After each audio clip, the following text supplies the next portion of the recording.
오늘 우리에게 주시는 하나님의 말씀 역대하 22장 1절부터 12절까지 말씀입니다. 역대하 22장 1절부터 12절까지의 말씀 이제 봉독하겠습니다. 하나님의 말씀 경청하십시오. 예루살렘 사람들이 여호람의 막내 아들 아하시야를 왕으로 삼아 왕위를 잇게 하였다. 전에 아라비아 사람들과 함께 진영에 쳐들어왔던 침략군들에게 아하시야의 형들이 다 학살당하였으므로 여호람의 아들 아하시야가 유다의 왕이 되었다. 아하시야가 왕이 되었을 때에 그는 22살이었다. 그는 예루살렘에서 한 해밖에 다스리지 못하였다. 그의 어머니 아달랴는 오므리의 손녀이다. 아하시야 역시 아합 가문의 길을 따라가지 않을 수 없었다. 그의 어머니가 그를 꾀어 악을 행하게 하였기 때문이다. 그는 아합 가문을 따라 주님 앞에서 악을 행하였다. 그는 아버지가 죽은 다음에 아합 가문 사람들의 의견을 따라 다스리다가 그만 망하고 말았다. 그는 아합 가문 사람들의 의견을 따라 이스라엘의 아합의 아들 요람 왕과 함께 시리아의 하사엘 왕을 맞아 싸우려고 길앗의 라못으로 올라갔다. 그 싸움에서 시리아 군인이 요람을 쳐서 부상을 입혔다. 요람은 시리아의 하사엘 왕과 라마에서 싸울 때에 입은 부상을 치료하려고 이스라엘로 돌아갔다. 그때 아합의 아들 요람이 병이 들었으므로 유다의 여호람 왕의 아들 아하시야가 문병을 하려고 이스라엘로 내려갔다. 아하시야는 요람에게 문병을 갖다가 오히려 해를 입게 되었다. 이것은 이미 하나님께서 이를 그렇게 꾸미셨기 때문이다. 아하시야가 병문안을 하러 갔다가 뜻밖에도 요람과 함께 나가서 님시 아들 예후와 맞닥뜨리게 되었다. 예후는 이미 주님께서 아합 왕가를 멸망시키려고 기름 부어 뽑아 세운 사람이었다. 예후는 아합 왕가를 징벌하면서 유다 군대의 지휘관들과 아하시야를 섬기는 조카들까지 닥치는 대로 죽였다. 아하시야는 사마리아로 가서 숨어 있었으나 예후가 그를 찾아 나섰다. 마침 예후의 부하들이 아하시야를 붙잡아 예후에게로 데리고 왔다.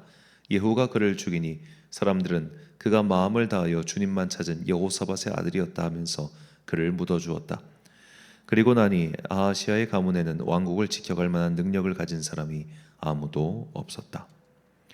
아하시야의 어머니 아달랴는 자기 아들이 죽는 것을 보고 유다 집의 왕족을 다 죽이기 시작하였다.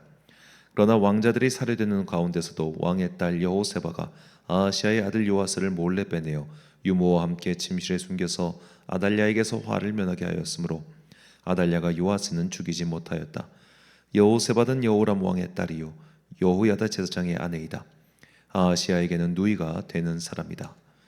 요아스는 그들과 함께 6해 동안을 하나님의 성전에 숨어 지냈으며 그 동안의 나라는 아달랴가 다스렸다. 아멘.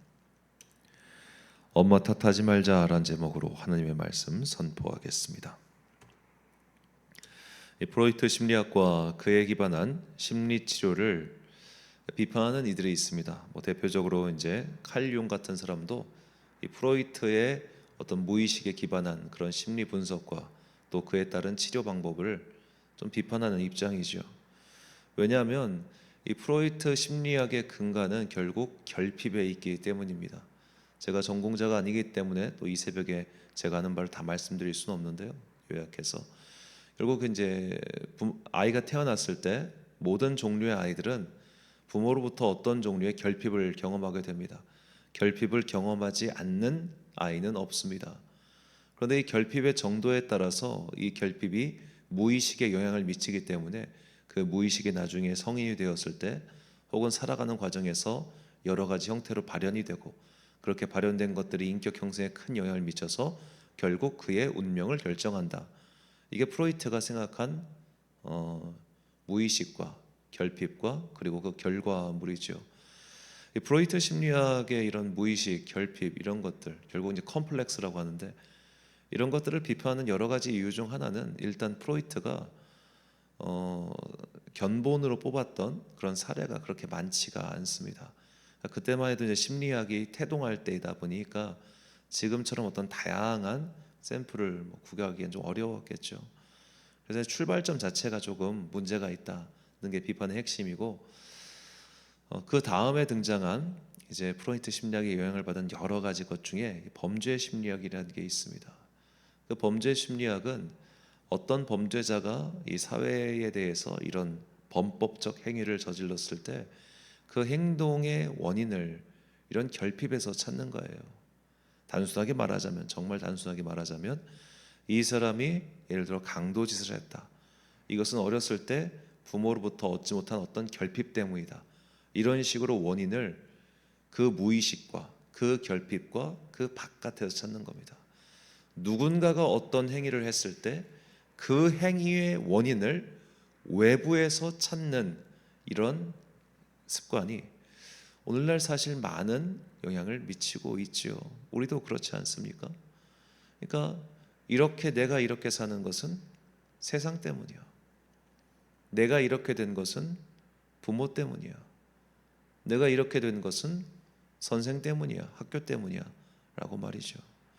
그러니까 이런 심리학에서 어떤 근간한 여러 가지 상담 기법이라든지 그런 태도가 결국 주체적이고 주도적인 삶을 살지 못하게 만들고 사람들로 하여금 이런저런 핑계를 대면서 모든 것을 외부 탓으로 돌리게 만드는 그런 아주 좋은 도구가 되고 있죠. 그래서 어느 연구 결과에 따르면 이런 범죄 심리학이 등장한 이후 범죄를 저지르고도 무죄로 판결받는 비중이 크게 늘었다고도 합니다. 자, 오늘 본문에 나온 이 아하시아에 대해서도 이런 평가를 할 수 있을 것 같아요. 여호람도 악한 왕, 그러니까 어제 우리가 봤던 여호람, 아하시아의 아버지도 그도 악한 왕이었고 그의 막내 아들인 아하시아도 악한 왕이었습니다. 오늘 본문은 이 두 사람, 특히 아하시아가 악한 왕이 된 것은 그의 어머니 탓이라고 말하죠. 본문 3절 말씀입니다. 아하시아 도 아합의 집 길로 행하였으니 이는 그의 어머니가 꾀어 악을 행하게 하였습니다. 아멘. 자, 여기서 아하시아 도라고 하죠. 그럼 도는 누구를 뭘 뜻하겠습니까? 그의 아버지 그 아합의 길로 갔다는 거 아니죠. 그리고 그것에는 아버지 여호람의 부인이자 아하시아의 어머니인 아달랴가 그 핵심이었다는 겁니다. 남의 탓을 하면 참 편하죠. 나는 변할 의지도 변할 계획도 없으면서 모든 것을 외부로 돌려버리면 그것만큼 편한 게 어디 있겠습니까? 물론 부모는, 그리고 특히 엄마는 아이의 머릿속에 24시간 켜놓은 광고판 같다는 말이 있습니다. 엄마의 영향력은 그만큼 대단하죠. 하지만 모든 아이가 엄마의 영향력에서 벗어나지 못하고 종속적인 삶을 사는 것은 아닙니다. 많은 예외들이 있지요. 성경을 보면 모친은 악했지만 자녀는 다른 길을 택한 대표적인 사례가 바로 아사 왕입니다. 역대하 15장 16절 말씀. 아사 왕의 어머니 마아가가 아세라의 가증한 목상을 만들었으므로 아사가 그의 태우의 자리를 폐하고 그의 우상을 찍고 빻아 기드론 시냇가에서 불살랐으니 아멘. 자, 이런 사례들이 있기 때문에 우리는 모든 일을 부모 탓으로 돌릴 수 없고 또 외부의 환경 탓으로 돌릴 수 없습니다. 부모가 악한데 선한 자녀가 얼마나 많으며 반대로 부모가 선함에도 악한 자녀가 또 얼마나 많습니까? 그래서 모든 것이 다 부모 때문이다, 부모 탓이다 라고 말하는 것은 그야말로 핑계에 불과하죠. 물론 아사와 아하시아 왕은 다른 사람입니다. 아사 왕은 이렇게 했는데 아하시아는 왜 못했냐라고 말하는 것은 사실 폭력적인 말이지요. 이것은 결국 쟤는 하는데 너는 왜 못하냐라는 말과 다를 것이 없기 때문입니다. 우리는 각각 다른 사람이고 능력치가 다르기에 저 사람이 하는 일을 나는 못할 수 있고 또 내가 하는 일을 저 사람은 못할 수도 있지요. 그런데 우리는 지금 결과물을 두고 따지자는 게 아니라 그 의지와 그 자세를 따지자는 겁니다. 아하시아에게는 애당초 그런 자세가 없었습니다. 그런 의지도 없었습니다. 그의 어머니의 영향력에서 벗어나기 위해서 그는 어떠한 것도 하지 않았습니다. 왜 그랬을까요? 그것은 여호람도 마찬가지죠. 그의 아버지도. 왜 그들은 아달랴라고 하는 아합 왕의 딸의 그 말에 완전히 종속되었을까요? 이것은 아달랴의 어머니 이세벨이 페니키아의 공주 출신이라는 것을 통해서 우리가 짐작할 수 있습니다. 그 당시 페니키아는 지중해 세계에서 매우 발전한 도시 국가였죠. 즉 선진 문물을 가진 선진 국가였다는 겁니다. 선진 문물을 가진 선진 국가 페니키아 출신의 이세벨이 북이스라엘에 왔습니다. 그러니까 아합 왕이 그녀의 말을 전적으로 따른 거죠. 왜냐? 나보다 똑똑하고 나보다 문화적으로 발전된 나라에서 왔으니 나보다 뭔가 나을 거 아니야. 당신이 나보다 많이 알잖아. 그러면서 그의 말을 전적으로 들었겠죠. 그리고 그의 딸이 아달랴입니다. 아달랴의 몸에는 절반이 페니키아의 피가 흐르고 있죠. 내가 우리 엄마를 통해서 이런 선진 문물을 배웠어. 내가 우리 엄마를 통해서 이런 것들을 배웠어. 그리고 나서 이 남유다로 와보니 촌스럽기가 그지없네. 야, 너 내 말 들어, 내 말 들어, 내 말 들어. 이렇게 된 거 아니겠습니까? 역사에서 이런 신뢰가 바로 마리 앙뚜아네트 이제 왕비입니다. 이 사람이 루이 16세에게 시집을 왔는데 그 당시에 이제 프랑스는 오스트리아 빈에 비하면은 조금 문화적으로 뒤처져 있는 곳이었어요. 그래서 이 마리 앙뚜아네트가 시집 가기 싫다고 막 했다고 해요. 내가 왜 그런 촌스러운 데로 가야 되냐고. 자, 빈에 비하면 파리는 촌스러운 동네라는 생각이 있었기 때문에 마리 앙뚜아네트가 이제 그 파리로 왔을 때 귀족들이나 그런 다른 사람들이 와, 문명국에서 왔어, 우리보다 세련된 곳에서 왔어 하면서 그녀의 여러 가지 것들을 따라하기 시작했다는 말이 있습니다. 자, 사람들은 누구나 다 저 사람이 나보다 세련됐어, 저 사람이 나보다 문화적으로 더 좋은 곳에서 왔어 하면은 따라가고자 하는 습성이 있잖아요. 지금 여호람과 아하시아가 그랬다는 겁니다. 엄마 말이라면, 부인 말이라면 나보다 똑똑하고 나보다 문화적으로 앞선 곳에서 왔으니 당신 말이 옳아라고 하면서 의심하지 않고 따라갔던 것이죠. 우리는 남유다의 두 왕 여호람과 아하시아가 아달랴 때문에 망했다라고만 생각해서는 안 됩니다. 어쩌면 아달랴는 하나의 계기에 불과하죠. 이 두 사람 여호람과 아하시아의 마음속에 있는 그 무언가를 아달랴라고 하는 존재가 건드렸기에 그 두 사람은 여기에 붙잡혔고 죽을 때까지 벗어나지 못했던 겁니다. 문제는 외부에 있지 않습니다. 진짜 문제는 그 외부의 무언가에게 자꾸만 걸리는 내 마음입니다. 세상이 죄악으로 가득 찬 것이 문제가 아니라 그 죄악에 자꾸만 끌리는 내 마음이 문제라는 겁니다. 이걸 비유를 들자면 우리가 배고플 때 장 보러 가면 과소비한다고 하죠. 내가 배가 고파서 뭘 사러 마트에 갔다가 과소비를 했어요. 그리고 나서 마트 사장에게 따지는 겁니다. 왜 이렇게 물건을 많이 진열해 놔가지고 내가 이 먹는 것의 유혹에 빠지게 만들었냐라고 말하면은 그게 타당한 말이겠습니까? 마찬가지입니다.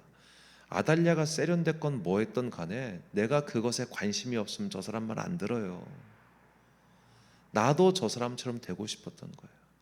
나도 저 사람이 가지고 있는 그 문화적 상취를 함께 누리고 싶었던 거예요.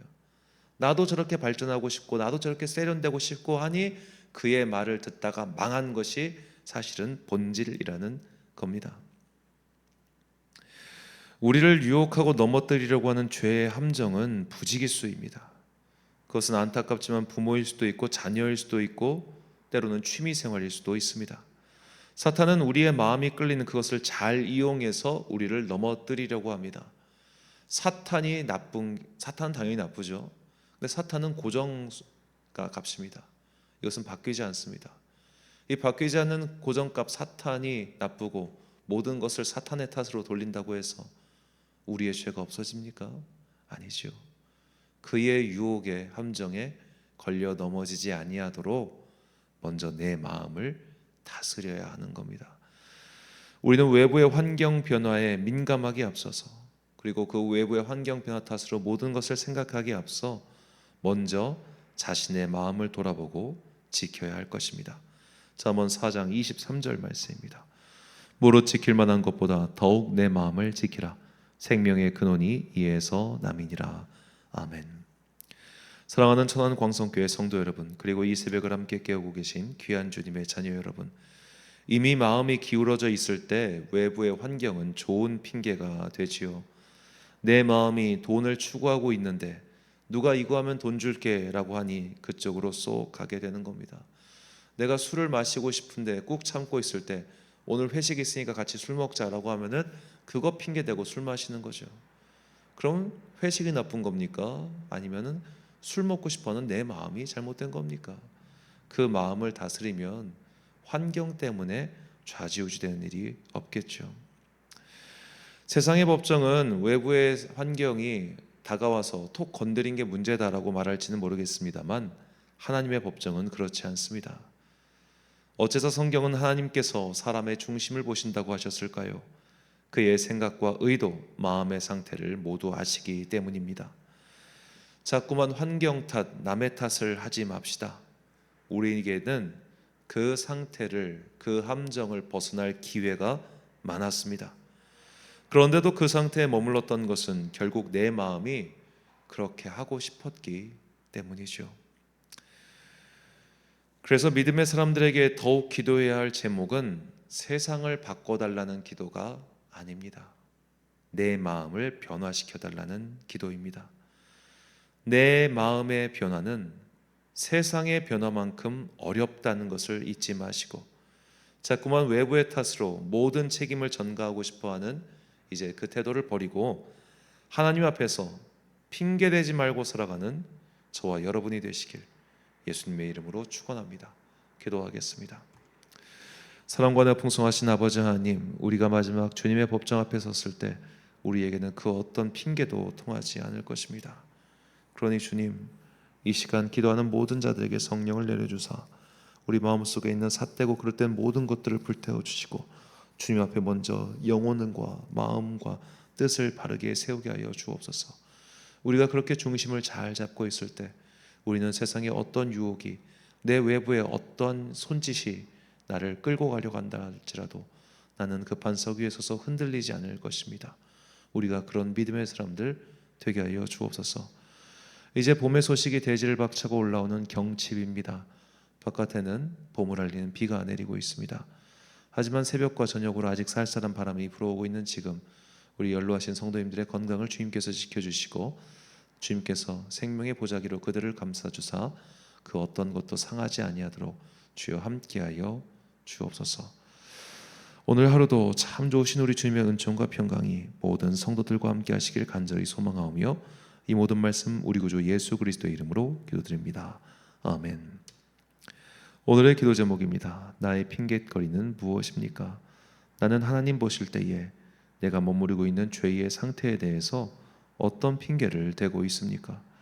외부의 변화가 아닌 내 마음의 변화를 위해 먼저 기도합시다. 오늘 주신 기도의 제목 가지고 기도와 묵상의 힘쓰는 하루 되십시오. 기도하겠습니다.